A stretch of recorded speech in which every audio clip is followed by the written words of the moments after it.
Adventure time!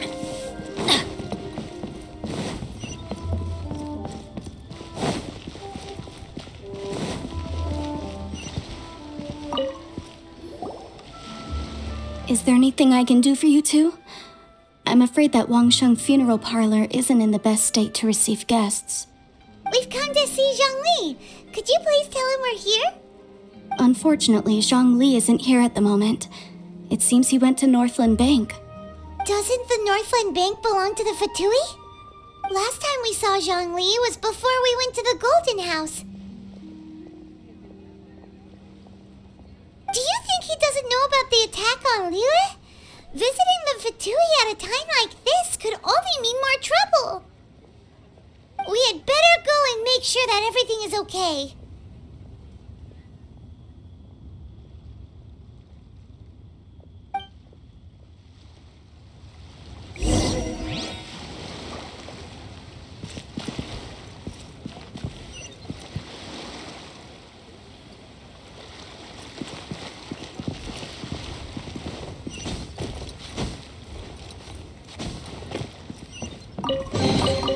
Now that's what I call treasure! The key here is consumer psychology. Feel free to take a look around.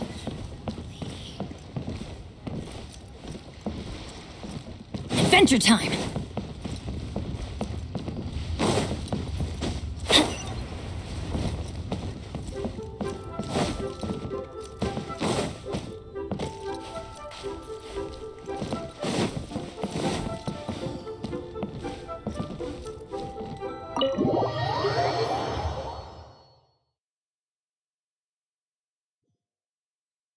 You call this cooperation between harbingers? Cooperation involves communication, you know. Don't take it to heart, child. Besides, aren't you happy that you got to skip the formalities and bring chaos to the land? I'm sure you must have enjoyed that. Oh, it seems that some of your friends have arrived. Hey, it's Zhongli and Child. And you! You're also one of the Harbingers?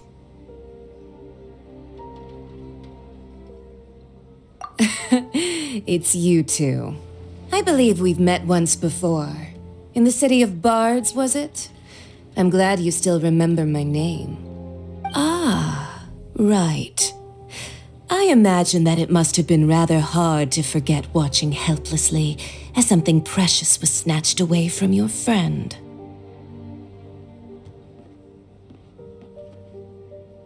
No, don't let her get to you! You've yet to gather the powers of all 7 elements, and our last battle at the Golden House was almost more than you could handle. So it might be best to keep things peaceful this time, seeing that 2 of the Harbingers are here. Well, if it isn't you two. This is our first time seeing each other since Liyue was nearly wiped off the map. This is certainly a bit awkward, wouldn't you say?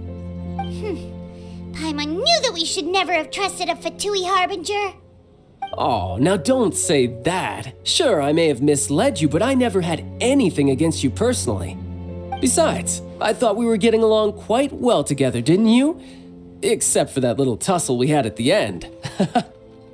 Nothing personal. We just have different views, that's all. Of course, you may very well hold this against me, but that's up to you. The real deceivers here are Senora and Zhongli. Curse them for leading me on. So actually, I think...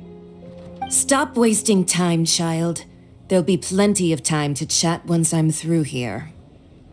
You remember the agreement, Morax. Now, if you would be so kind. The Gnosis, please.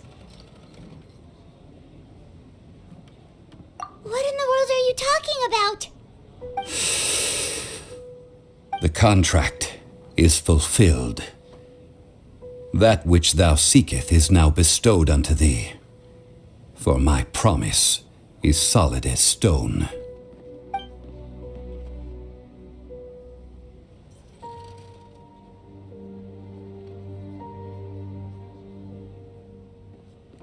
How sanctimonious. What? So you're the Lord of Chio? No, wait.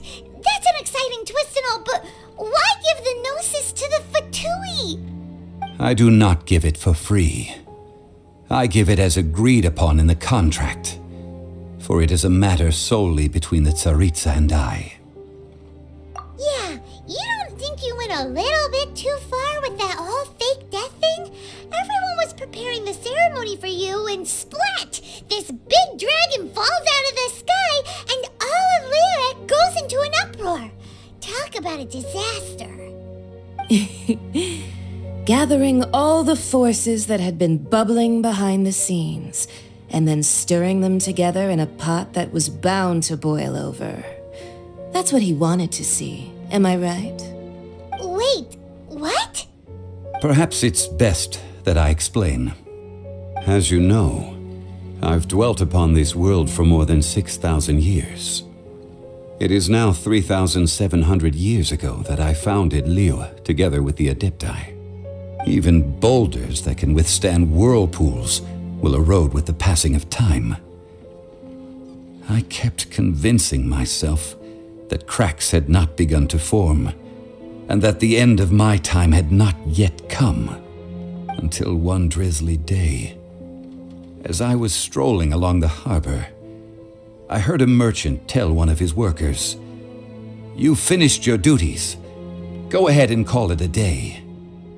I stood motionless among the crowds, asking myself, have I already finished my duties? Oh, Zhongli. But as I began to consider relinquishing my divine role, I soon discovered that many reasons still remained to not hastily depart. Was Liyue, the city I had dwelt in for so long, already prepared to enter its next age? I decided that a test was needed in order to reveal the answer.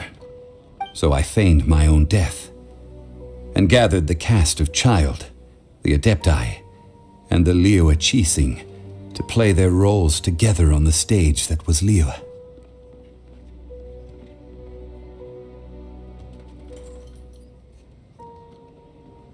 That's right, which is why I continued to safeguard the Gnosis until now. So you mean that if the chaos ever reached the point of no return, you would simply appear and use your divine powers to bring Liyue back under control? Of course, and it would have been all too easy for him too. Just as a child quickly matures after losing their parents, so has Liyue matured when faced with the death of its deity. In the end, the resolution to all that has transpired was even more satisfactory than I could have hoped for. Take the Adepti, for instance. Owing to their years of seclusion, they were the least informed. Yet when faced with a crisis, they commendably showed the greatest amount of restraint possible. Not only did they manage to cooperate with the Qixing, but in the end, they even made efforts to understand the hearts of the people. Credit is also due to Signora, the emissary dispatched by the Cryo-Archon to fulfill our contract. At my request, she kept everything she knew in strict confidence. This despite the eavesdropping ears of her colleague, Child. This meant I could remain as Zhongli, even having the chance to fulfill the age-old traditions of Liyue in this mortal form. Thank you for joining me on this journey, traveler. All of these things turned out as I had planned. There is only one thing that I had not anticipated, and that was the conduct of the Liyue Qixing. I had expected them to do no more than the Adepti, to come to the defense of Liyue.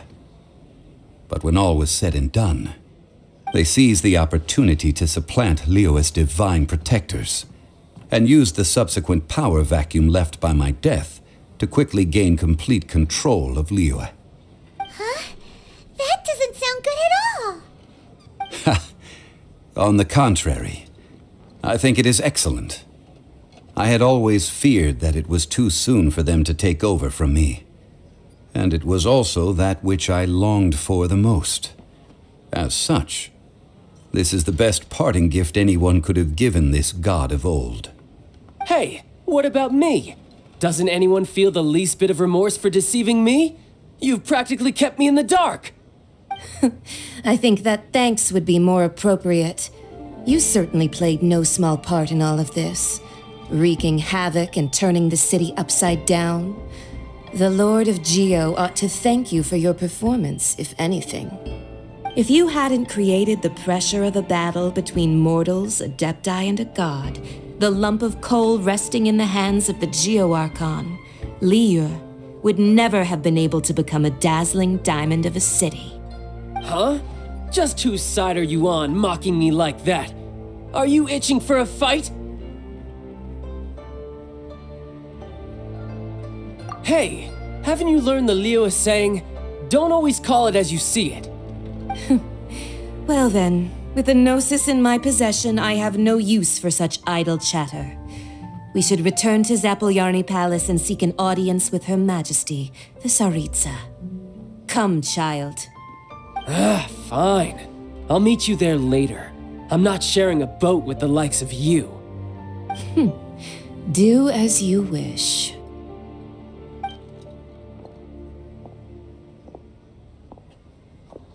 Now then, is there anything else you wish to ask me? Right!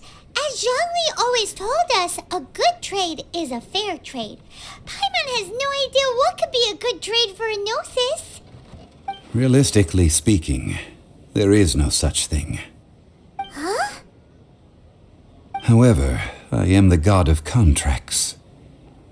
For thousands of years, I have made countless contracts.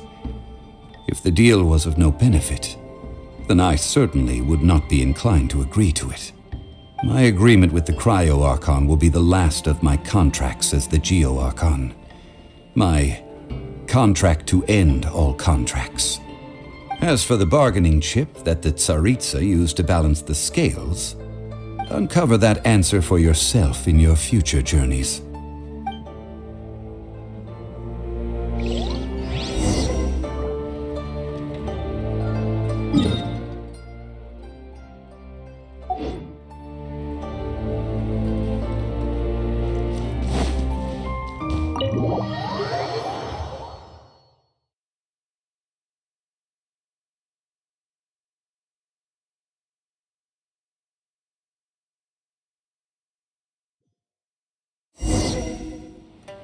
Today's the day of the rite of parting. Although the star of the show is fake, we spent so much time trying to organize it. It would be a real shame not to go there now. Here we go.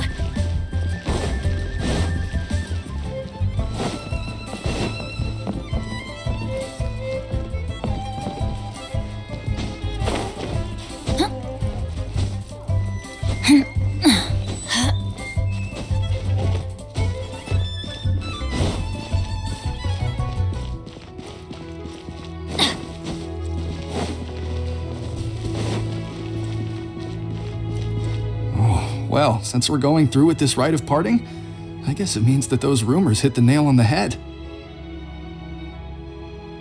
So Rex Lapis is really... But they didn't catch the culprit, did they? Oh, come on. Do you think that the assassin could have been a normal person? You know what I think? I don't think any of the gossip on the streets you hear from those shady types is worth anything. There's only one real possibility in my mind. I've heard that the assassin was that Fatui fellow. Youngish, pretty high in rank. I think they called him Child.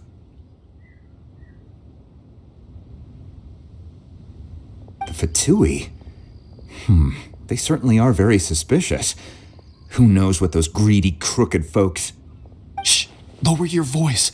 If the Fatui catch you in their sights, Rex Lapis won't be around to protect you this time.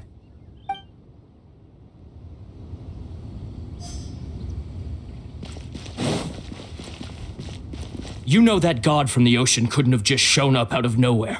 I mean, it's been 2,000 years since Rex Lapis subdued it. Yes, and to think that this happened right on the heels of the incident with Rex Lapis, too. Say, do you think the person who assassinated our lord and released that evil god might have been one and the same? Now that you mention it, that's very possible. Yes, it's very possible indeed. I mean, it all fits together. That person must have colluded with the evil god to harm Rex Lapis. Oh, that wicked, black-hearted scoundrel. Still, what sort of supernatural prowess must this person possess to be able to do such things? I have never heard of such a person in all my years. Ah, forget it. Guessing's no use to us. Look, the Millilith over there looks like he's about to make an announcement. Let's hear what the Ministry of Civil Affairs has to say first.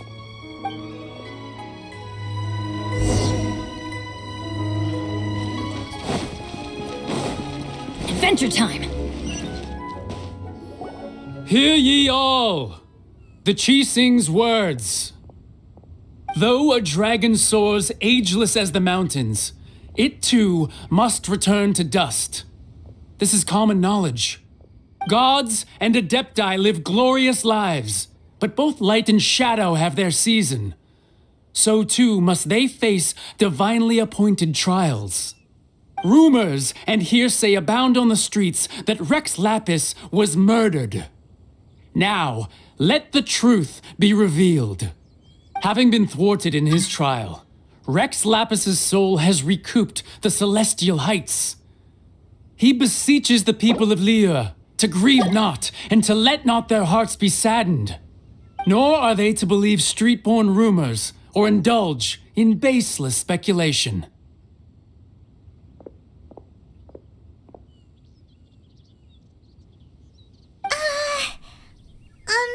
Paimon needs a translation on what the Chising's announcement said.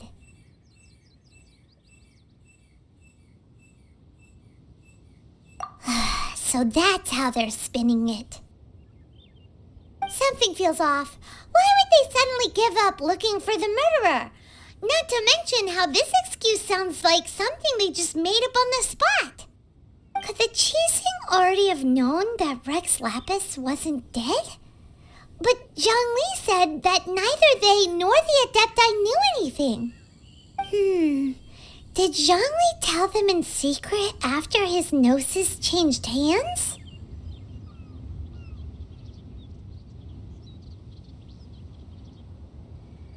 Exactly, right? Ooh, seems like the rite of parting has been going on for a while now. Let's go have a look.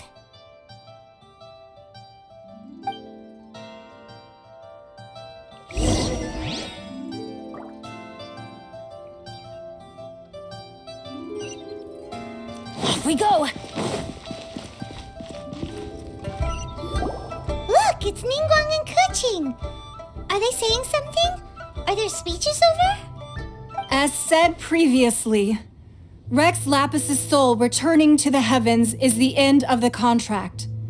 And it is also the end of an era.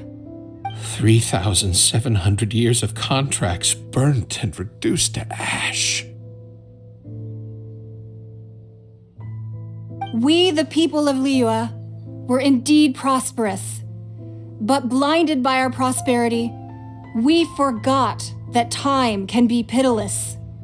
The long, unending dream of our Archon walking among us. Now that we have awoken from our dream, we must learn to say farewell. Will you stand with us as we re-establish our contracts? As we build a new age of prosperity? So concludes the words of Her Eminence the Tianquan. Does Her Eminence the Yuheng have anything to add?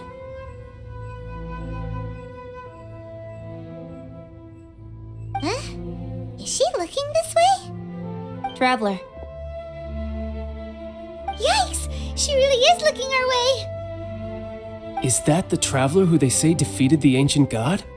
So young. The Liyue Chising always repay their debts. And as you have heard, our eyes see far and our reach is long. Name your price. You deserve that much. Whoa.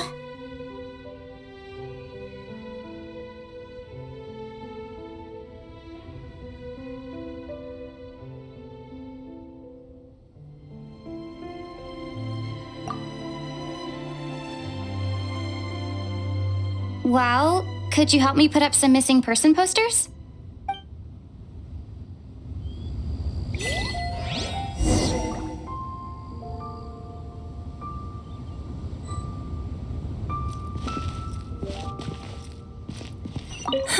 And to think I'd put my best perfume on before coming here, thinking you'd like it.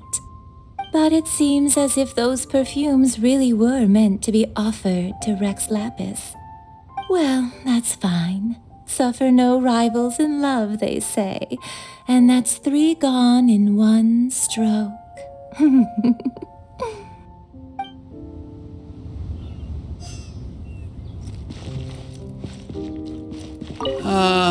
Rex Lapis. Rex Lapis. Now that I think about it, if everyone's of the same mind as me, perhaps mementos for Rex Lapis might be the best short-term business opportunity.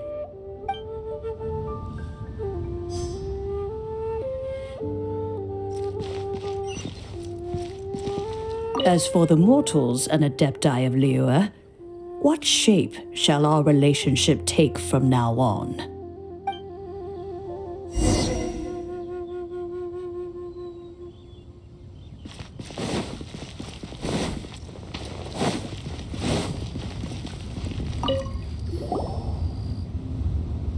Hey, Zhongli! Look at this. Everyone in Liyue is caught up in their emotions, thinking that they'll never see Rex Lapis again. And here you are looking all relaxed. Why would I not feel more at ease after laying down the burden I have borne for 3,700 years? Right, if the two of you can spare the time, I should treat you to a meal at the Xinyu kiosk. Ha! That sounds like big talk, Zhongli. Paimon might have believed you if you were treating us to some third-round knockout, but you'd have to pay out your nose just to stand inside Xinyu kiosk. Are you sure you can afford it? You're right. I do like the Mora. As the Rex Lapis Morax, I can easily create Mora. But since I have chosen to walk this earth as the mortal Zhongli, I should abide by the same rules that mortals do. When I was journeying with you, though I still had the Gnosis in hand, I knew that I must soon retire from my role as an Archon, so I had to rehearse a little for my new life. Oh, no wonder. Paimon gets it now. You didn't look at the price tags when we were spending because you've never had to. But since you weren't used to not being able to just make more Mora as and when you wanted to, you had to try becoming a parasite to society who lives off of other people's credit. Well, we were only spending Fatui money. You don't have to say it like that. In the City of Commerce, we do not merely exchange money or goods. We also exchange knowledge, memories, and foresight, as well as positions, roles, and lives.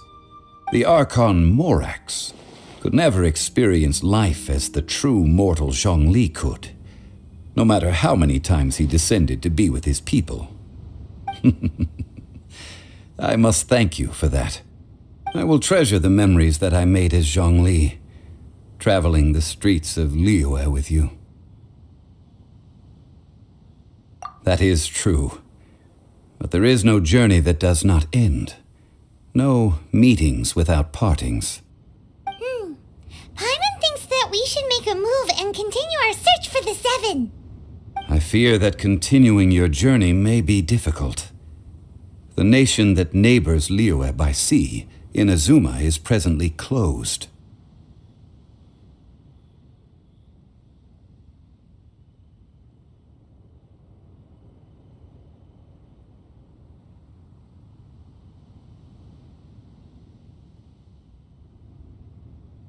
Yes, the nation has been closed by order of its deity, the Electro-Archon Ball.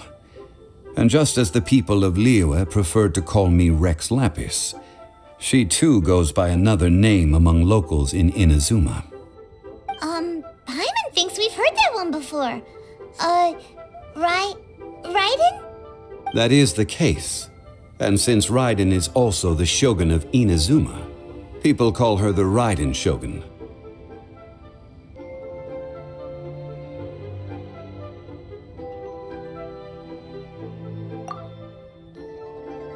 That said, though people at the wharf were saying that the situation in Inazuma is very tense, Paimon doesn't remember that always being the case.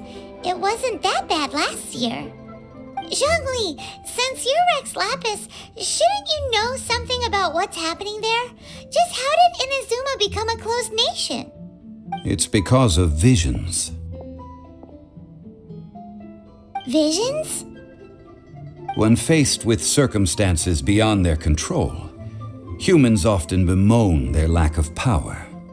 But if a person shows true strength of will at a desperate and fateful moment in their life, the gods will look upon them with favor. This is what visions are.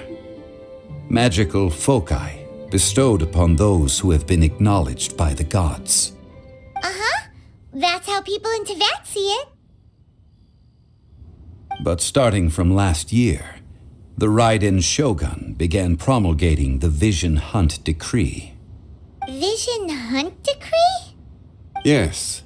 It was an order to seize all visions within Inazuma's borders, and to inlay them upon the hands of the statue of the omnipresent god. They want to seize visions. But why?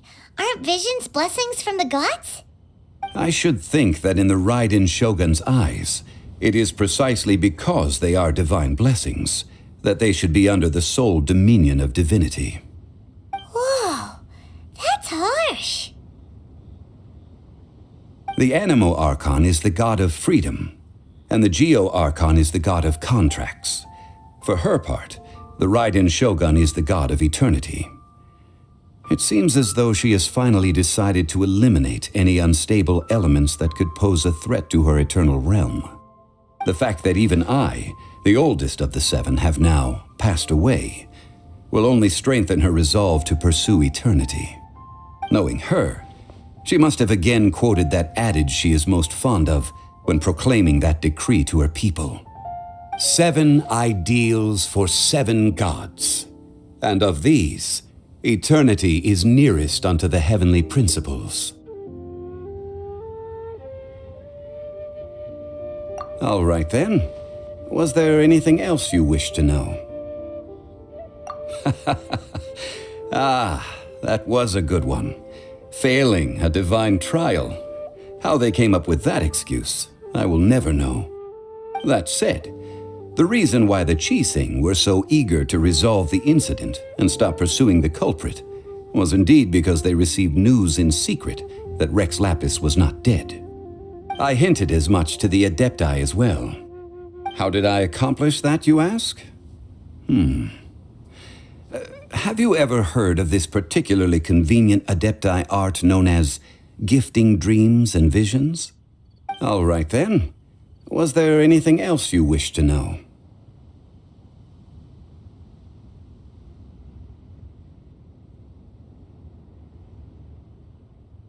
Yeah, about that.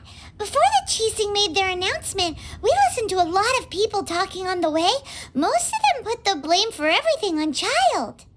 These are indeed false accusations. But it remains undeniably true that Child did send people to the Jade Chamber to prevent the Adepti and the Qixing from defeating the ancient god. I've heard that Ningguang is busy milking that for all it's worth on the foreign relations front at the moment, browbeating the envoys of the Fatui. Those poor Snezhnayan diplomats. If it were not for Child's exalted position as a harbinger, I'm certain that they would have shifted all the blame to him and called for his dismissal by now. All right then. Was there anything else you wish to know?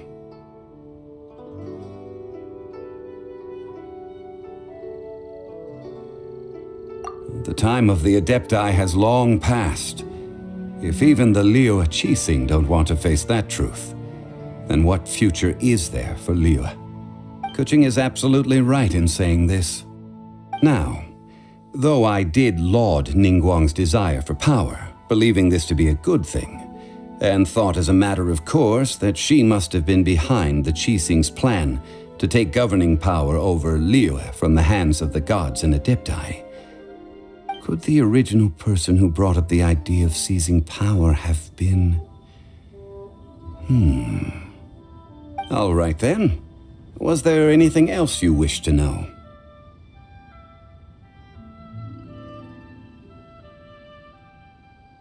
That's right.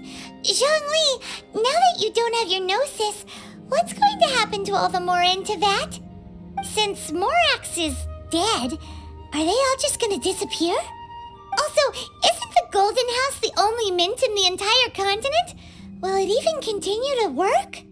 The Mora present now will not vanish, but the Golden House will indeed have to cease operations for a lengthy period of time, since creating Mora requires the use of the Geo-Archon's power.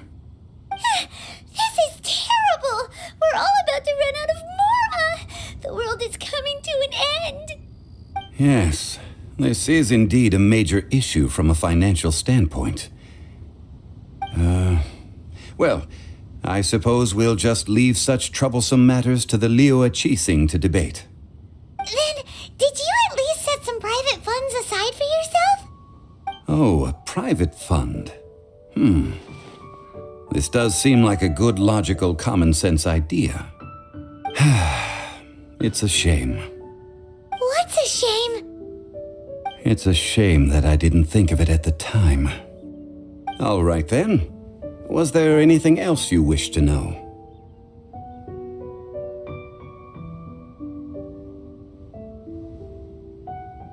Well then, I suppose you'll have to find a way to get inside this closed nation. Have patience. I suspect that some serendipity must first come into play.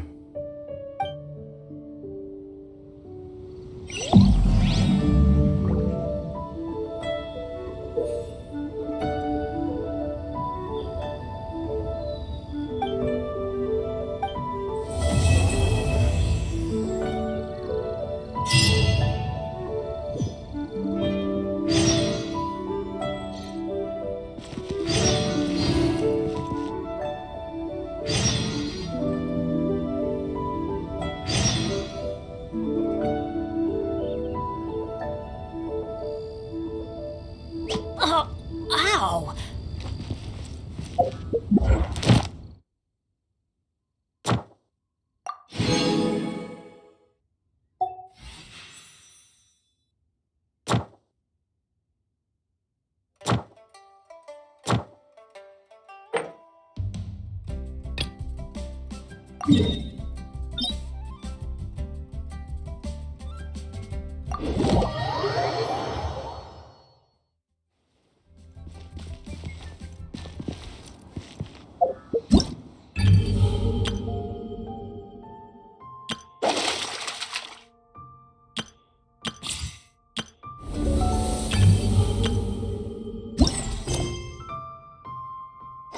Benny's adventure team, assemble!